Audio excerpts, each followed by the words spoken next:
My name is Dr. Alfred Miller, and this is the second video in this series. And this deals with the proper testing for Lyme disease and the concept of chronic Lyme disease.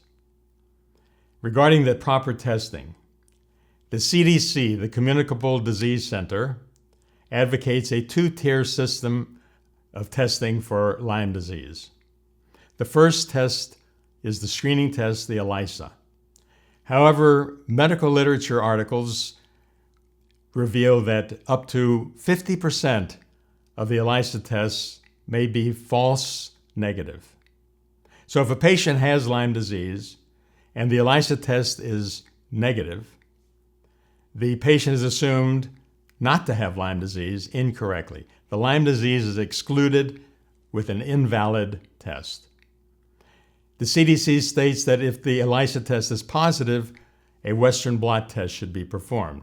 The Western blot test measures the patient's antibody level against specific proteins seen on the outside of the spirochete. Now keep in mind that there are a variety of different spirochetes. However, the spirochete that causes Lyme disease has two proteins that are very specific for that organism, and those are bands 31 and 34.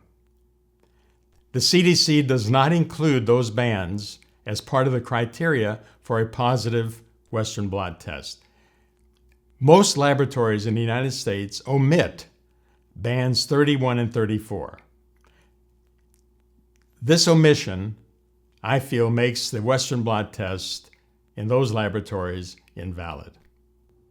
Occasionally, a Western blot test will be the results of a Western blot test may be indeterminate. So it's either positive or negative or indeterminate. If it's indeterminate, it usually means a muted response. I do not think that an indeterminate result is a negative result.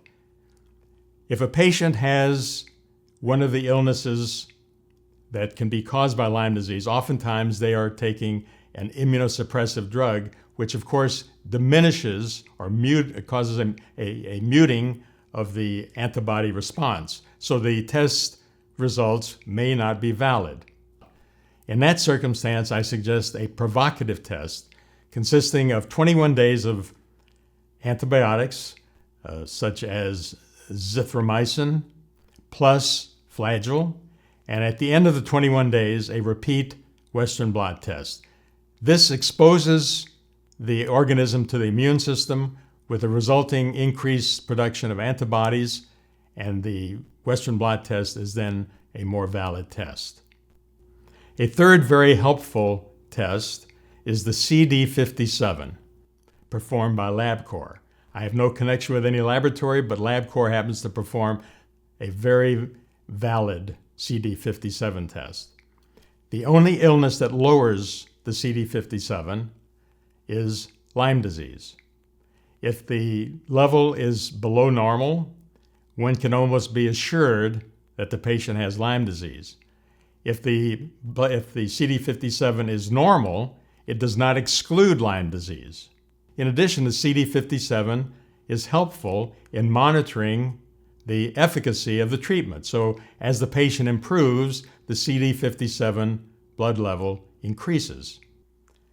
Regarding chronic Lyme disease, the determining factor between acute Lyme disease and chronic Lyme disease is the time interval between the inoculation by the tick and the commencement of adequate antibiotic therapy. Oftentimes the patient will have the inoculation by the tick, they'll have a flu-like illness, they'll either disregard it or attribute the illness to a flu or some kind of a viral illness, and with the delay, the possibility of chronic Lyme disease becomes a reality. In the acute phase of the infection, the spirochete is mobile and very susceptible to antibiotics. When the organism becomes chronic, it becomes a cyst, which is impenetrable to antibiotics, unless Flagyl or a Flagyl derivative is included. This allows the other antibiotics to penetrate the cyst and kill the spirochete. In addition, this is very, very critical because if you administer the antibiotic without including the simultaneous use of a flagell or one of its derivatives, there will be no benefit to the patient. It's also very important to consider co-infections. The same tick that carries the Lyme organism oftentimes will carry co-infections, specifically Babesia, Bartonella, or Lichia.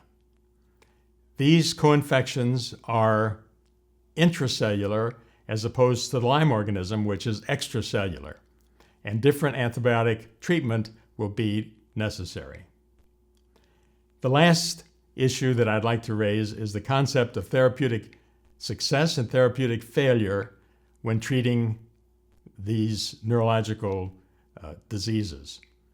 Keep in mind that using the analogy of a building that's on fire, the infection being the fire and the antibiotics being the water to extinguish the fire. If a building is burning and the fire department applies water to extinguish the fire, the building is still burned. In the body, when the infection damages nervous tissue, the antibiotics will extinguish the infection, but the damaged portion of the nervous system does not have the capability of regenerating. Therefore, symptomatic improvement may not be apparent, and oftentimes this is considered as a failure of the therapy, and oftentimes is considered as a method to exclude the presence of the infection, when in fact the therapy is effective, it stabilizes the illness, and the regeneration is not possible because the nervous tissue doesn't have that capability.